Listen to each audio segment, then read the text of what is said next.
Meet Kyle Cashaway. K.C.'s a kid, maybe just like you. He goes to school, plays a sport, takes music lessons, hangs out with his friends, plays video games. He even helps around the house and gets an allowance. Hey guys, I saved enough of my allowance to buy that new game I wanted. I'm buying it online this weekend. I can't wait.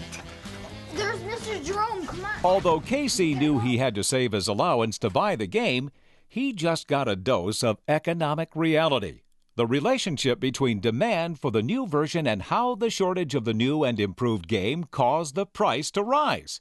Since the store could only get a limited number of the game K.C. wanted to buy, and lots of other kids wanted to buy it too, there was a short supply with lots of demand. So the store could charge a higher price, much to K.C.'s disappointment.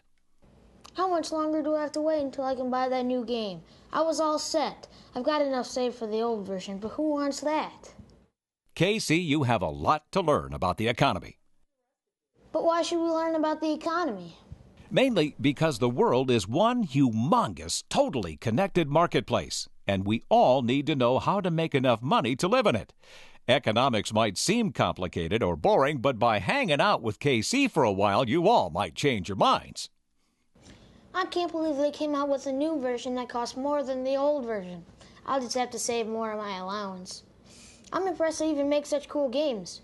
Every year they're cooler than the year before. Ever wonder why?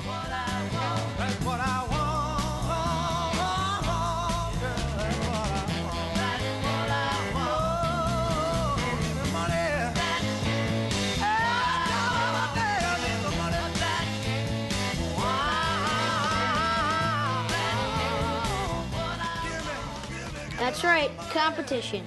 See, ever since when they came out with the first video games, like Pong, game designers have been trying to outdo one another.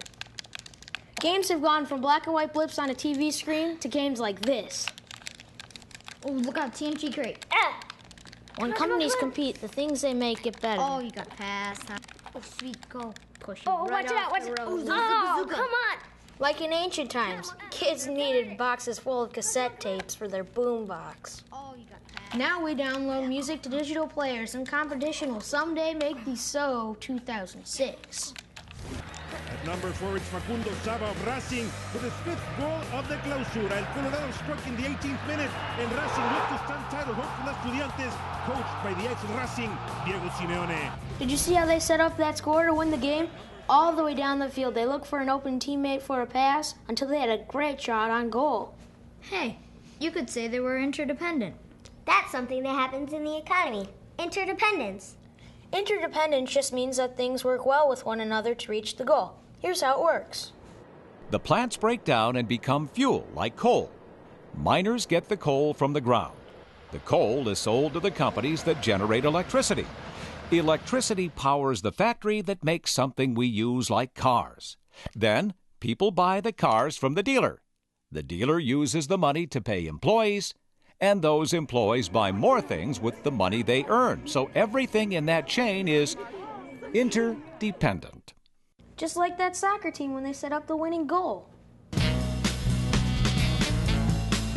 Hey, Mom, check this out. Do you know what economics is all about? Well, I have some answers. It's the study of how people use what they have to get what they want.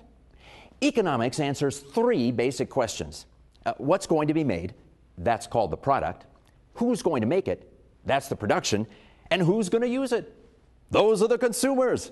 To find out more, check out my website at mrcash.cha-ching. I think I'll check out that website. Good idea. You know, I never thought about this stuff until I went online and found out I didn't have enough money for the game I wanted. I think I'm learning a few things, though. Everybody wanted the new game, and there weren't enough of them, so the price went up. Competition helps us have better things to buy, and because of that interdependence, everything in the economy depends on something else in the economy. What's for dinner? Nothing if you don't get to work. Come on. Hi there, class. I'm Professor Moneypenny with a review of Program 1. Kyle Cashaway quickly became a student here at Economics Academy when he thought he had enough money saved to buy the latest video game. The first lesson he learned was about supply and demand and how prices are set. See, the supply of the video games were low and the demand was high, so the price was high. And because of that, Kyle learned a valuable lesson. He learned he had to save more money or he wouldn't get the game. Now, before long, he learned that the world is a big connected marketplace where everyone needs to make enough money to live. Along the way, he learned that competition is one of the things that leads to better products, like how the primitive video game of Pong, boom, boom, boom. Well, see, that was replaced with games with incredible graphics that looked almost lifelike.